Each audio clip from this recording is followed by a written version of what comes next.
All right. So the question is, did you actually look at the answers, trying to find answers to these problems? Did you do that? Please remember, this is online learning is kind of tricky. Okay.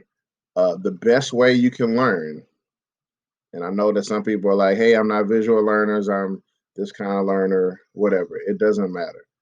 The best way for you to learn, of course, is to take notes, right? So, did you take notes from the last slide, from the last video? If you didn't, you should go back and write those down somewhere. You can do them online, using Google Docs, but it's probably best if you write them down on paper, which means you would probably need to get yourself a notebook. Also, did you answer these questions to and see what happens? Okay, because I'm going to go over the answers, but in order for you to learn, you have to kind of go through this process of practicing. In this case, I'm giving you the opportunity to take learning, the responsibility of learning, into your own hands and see if you can do the problem.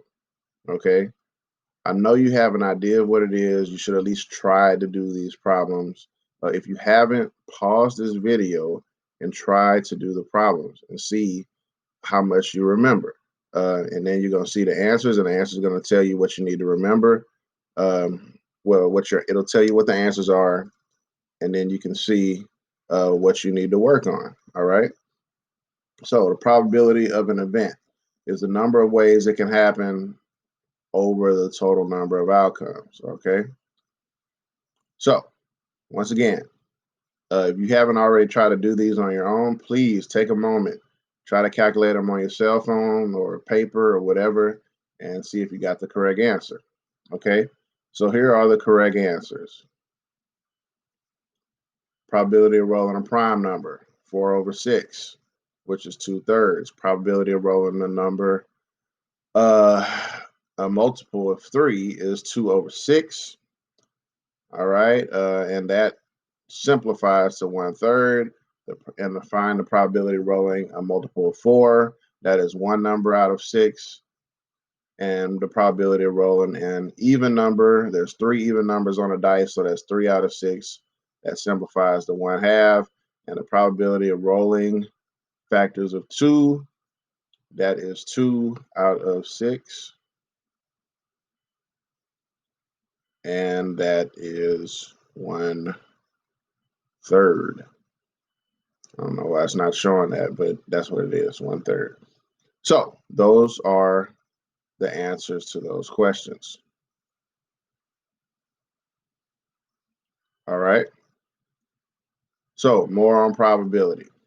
You're one of the reasons that you're looking at probability is you're trying to see the likelihood of something occurring. So if your number is close to 0, that means that it's probably not going to happen. Highly unlikely. It can happen, but it's unlikely. If it's in the middle, it's an even chance.